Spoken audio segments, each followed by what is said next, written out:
Side mirror, side mirror. Tignan na. Ayan.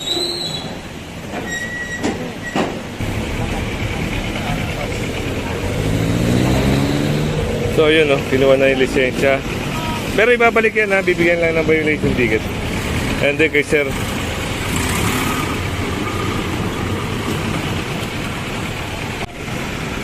At si kuya, natikitan ng illegal parking. So yun, meron ng karatula na no parking sign.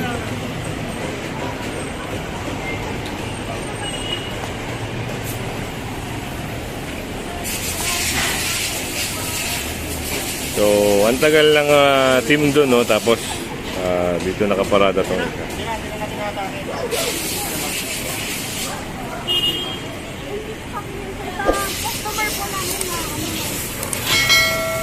Hindi ko na pagpuntan sa gabi. Ako yung bantay ng May pay parking pala dito sa looban doon, no?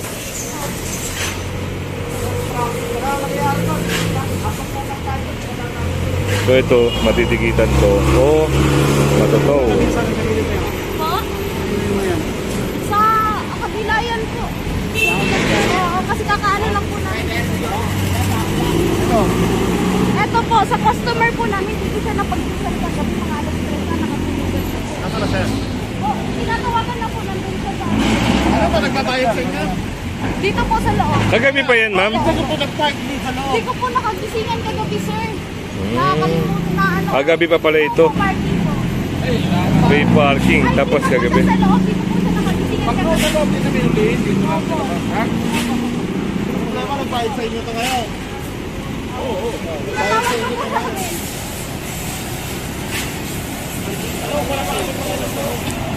Kala niya lisensya niya, paglabas ha? So, tinawag yung may-ari para inform na ito yung sakay niya. Pag dumating siya within 5 minutes yun, titikitan lang. Pero pag sumobra doon, for sure baka tumahata. Malayo pa yun, ate. Yan lang po sa may likod, sir. Nasa likod.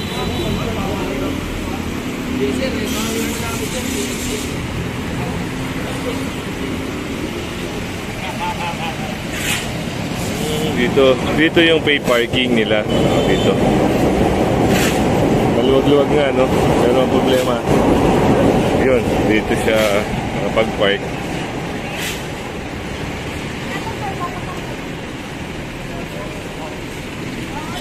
So meron ng 2 minutes and 30 seconds.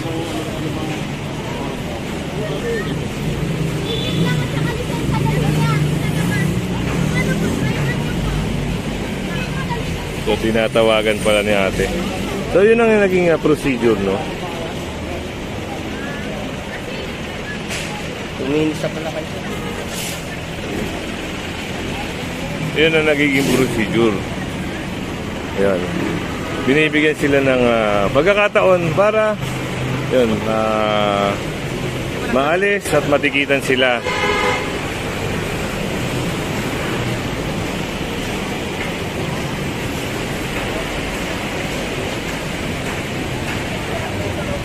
Yan ang kagandahan, merong oras. Pero pag lumagpas doon, wala nang magiging dahilan.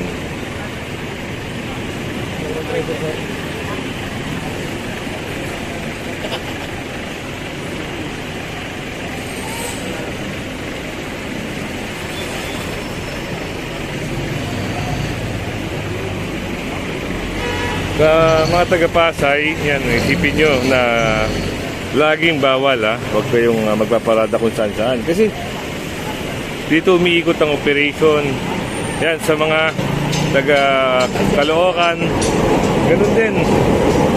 Laging umiikot ang operation dyan. Kaya huwag po kayong magpaparada kung saan-saan.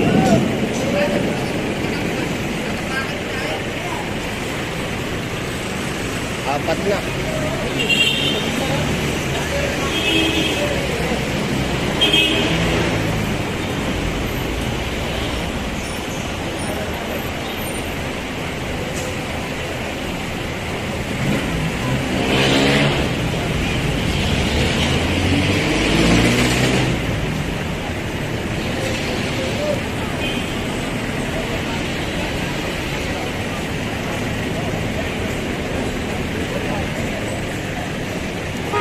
So hanggang ngayon wala pa rin yung driver, hindi pa rin lumalabas. Paano magaling? Nagmotor na po siya, sir.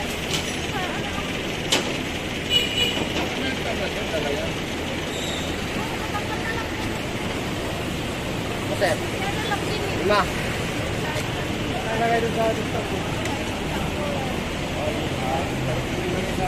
Minutes, sir. 5 minutes na. Okay na.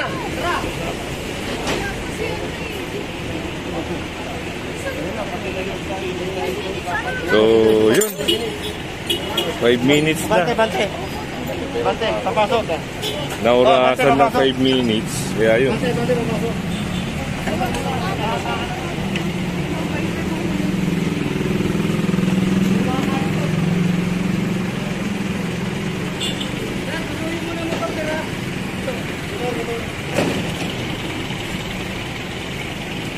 Kaya nagre-ready na rin yung tow truck para dito. Sa mga ganun, wala nang excuses kasi nabigyan na sila ng pagkakataon.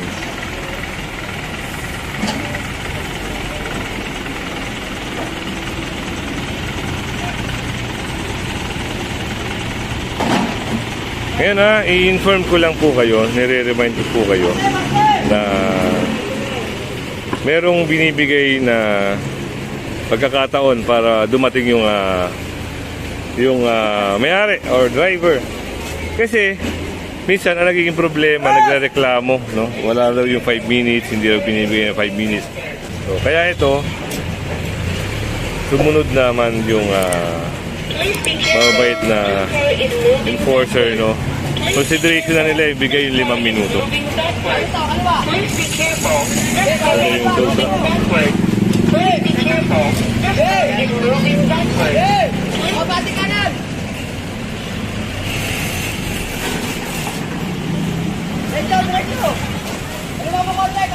Mahirap yung ganito, yung posisyon na ganito, no? Kasi minsan nandito sa side. Please be careful. This car is moving backward. Please be careful. This car is moving backward. Please be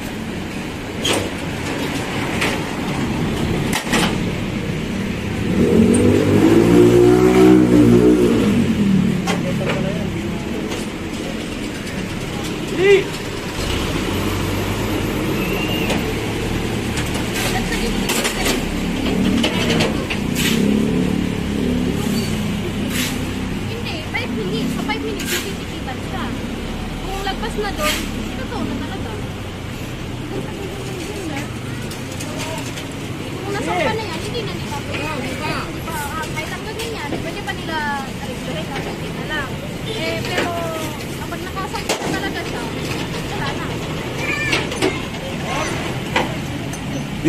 Dito pala sana yan, ma'am, nakaparada. Sir, Sa-park? alas 3 ng madaling araw siya pumapasok. Kaso nga lang, sinasarado namin ito kasi marami talaga mag-ring. Oo. Sa mayong loob. Oo. Kaya hindi yan naipasok. Kaya kami yung nagbabantay, sir. Walang guard, ma'am. Sila lang. Sila lang po. Oo, kalanganin na. Alas 3 ng madaling araw nga naman. Pwede kaya tikita na lang, sir, muna. Ay, hindi po ako. Sila po yan. Sir, sila na muna, tikita na muna. Tikita lang. Oh, may tikita talaga yan. Talaga yan.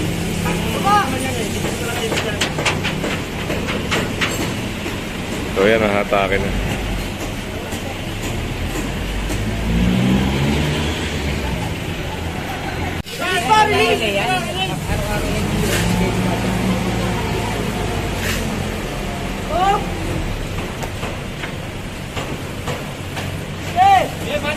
May napoy naman ako din.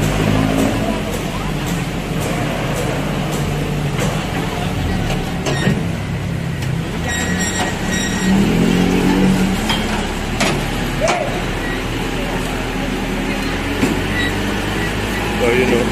Ang tibay ng winch na yun o.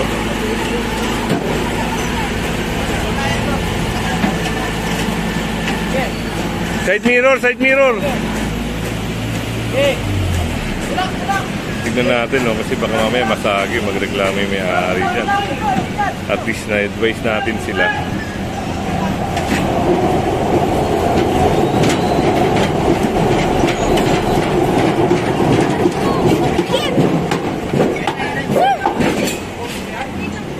Sir, ito na po siya, sir. Sir, ito na po.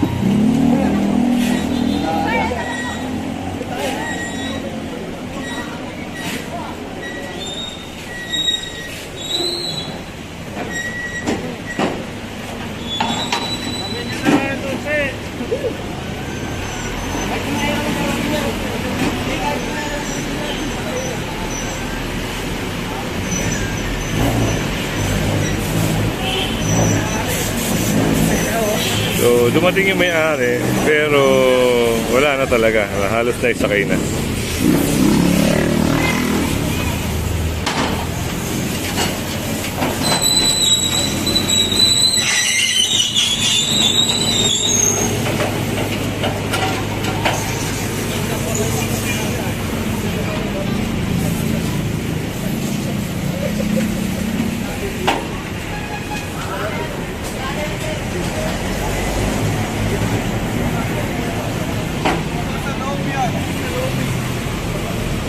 Nakapag sa loob eh.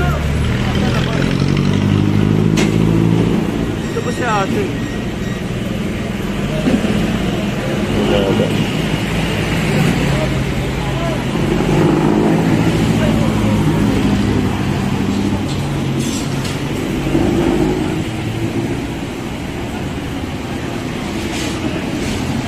Ako na lang kayo na nagbubat ako nito para parang sa mga ingat. Parang yung tayo na yung araw na ito. Ito na pala. Ito na ba ito? Ito na lang sa ano. Paantas na rin. Ito na lang So, in-inform din sila ni Sir, no, kung saan sila yung dapat magbayad o saan yung pwedeng tubusin. So, ito na, nasakay na. Sunod tayo sa operation. Kaya nagawa na ng checklist tapos ibibigay din sa kanila. Tapos gagawa din ng violation ticket. Kung ano yung naging violation nila.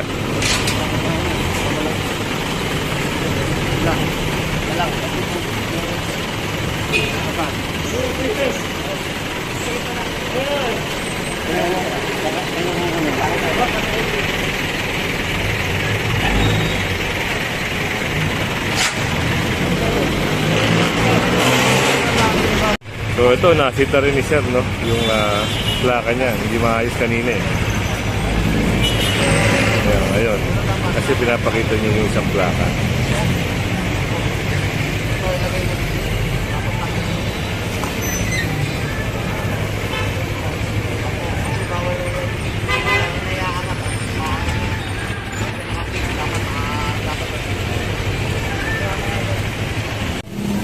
Dito, meron din na napansin.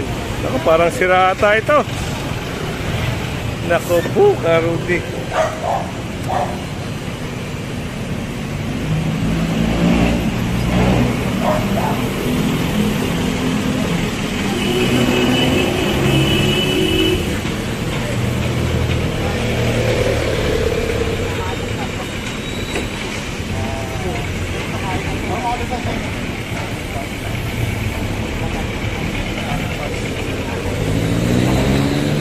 So yun, no, kinuha na yung lisensya. Pero ibabalik yan, ha, bibigyan lang ng violation ticket. And then kay Sir,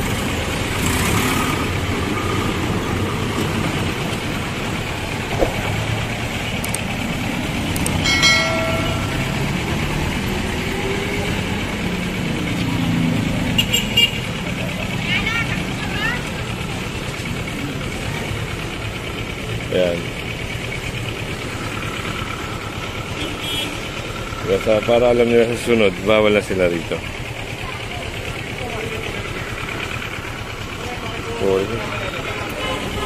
Sir, malaya kami dito.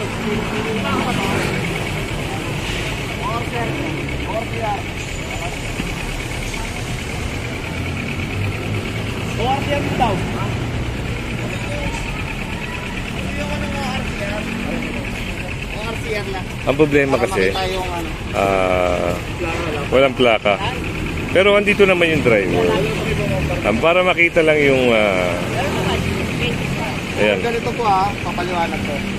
Katulad niyan, dapat hindi ito nakalagay sa inyo. Ito po sir, yung MB file number. Yan po ang ilalagay nyo. Yan ang ilalagay nyo po dito. Paggawa ka. Ha? Tama, gawa ko Hindi ito sticker. po registration. Ito po. Ayun na pala, meron na. Ha? Ito po ang ilalagay nyo. Yung MD number ha. MB Yung file MD number. file number. Yan ay parang ano mo. Kasi pansamantala wala kasing plaka, ang ilalagay mo is MB file number. Kasi sa LTO, wala pa sila talagang ibinibigay. Oo. Ngayon, ang ilalagay mo diyan, ito lang. Paggawa ka sa computer na. Hindi ito. Ito lang. Ha? So, yun, no? Pero ganun mo man, titikitan sila ng illegal parking. So, dumating yung driver, attended. So, medyo mas mababa kumpara doon sa walang driver. Natutubos na, sir? Saan ang ipaw, sir? Siya ano sir, sa impounding sa dagat. Eh, anong nakahuli sa inyo? Order lang sir. Sila. Dito rin sa area na to. Sir, sa kabilaan po. Kabila naman. Taga LGU pala ang... Yung form lang yan sir, kaya kalagay.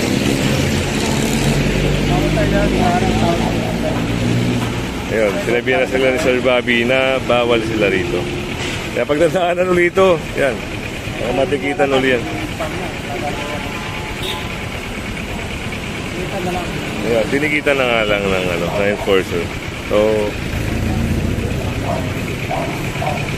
ayan na, punta na tayo ng Bendia. Siguro mag-U-turn tayo o papalik na tayo.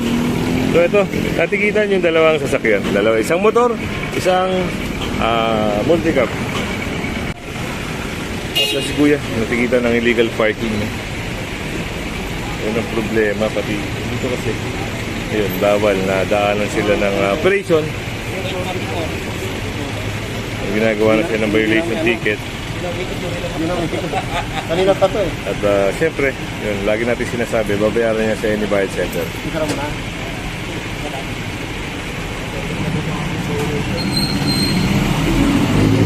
So, diretso tayo doon. Siguro mabuntang Pasay. Ayan. Yan, ingat-ingat sa pagpapark. Ingat-ingat lagi, no? Sa mga, pipiliin nyo rin yung mga lugar kung saan kayo pwede mag-park. Ito, malawak siya pero bawal ka mag-park dito. Dito side.